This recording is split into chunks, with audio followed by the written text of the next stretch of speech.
સુરત શહેર પોલીસ દ્વારા નૂતન વર્ષ અભિનંદનનો ભવ્ય સમારોહ યોજાયો। પોલીસ કમિશનર અનુપમસિંહ ગહેલોતના નિવાસસ્થાને આયોજિત આ કાર્યક્રમમાં શહેર પોલીસના તમામ અધિકારીઓ અને કર્મચારીઓ પરિવાર સાથે ઉપસ્થિત રહ્યા।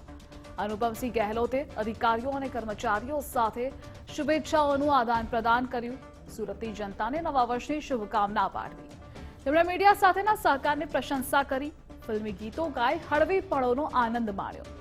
પોલીસ કમિશનરે જણાવ્યું કે નવા વર્ષ શહેરની બહેનો અને દીકરીઓની સુરક્ષા અને સલામતીનો સંકલ્પ મજબૂત રહેશે। ડ્રગ્સ જેવા સામાજિક દૂષણને નાબૂદ કરવા અને નાના ડ્રગ્સ પેડલરો સામે કડક કાર્યવાહીનો નિર્ધાર વ્યક્ત કર્યો। નાયબ મુખ્યમંત્રી અને ગૃહમંત્રીના આહવાનને પગલે સુરત પોલીસ સામાજિક દૂષણો સામેની લડાઈ આગળ ધપાવશે। આ ઉજવણી એ સુરત પોલીસના સમર્પણ અને એકતાને ઉજાગર કરી।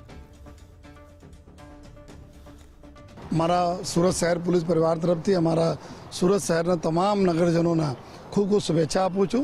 साथों साथ ऊपर वाले से विनंती करिए छे कि आवनार वर्ष आपना अपना परिवार ने खूब सारा स्वास्थ्य साथे खूब उन्नति लावे। आपना घर परिवार में आपना दीकरा दीकरीओं ने खूब उन्नति थाय, वडीलों खूब सुखी रहे, हेल्दी रहे, ए भी हम शुभेच्छा पाठवूँ छूँ। ऊपर वाले से विनंती पण करूँ छूँ।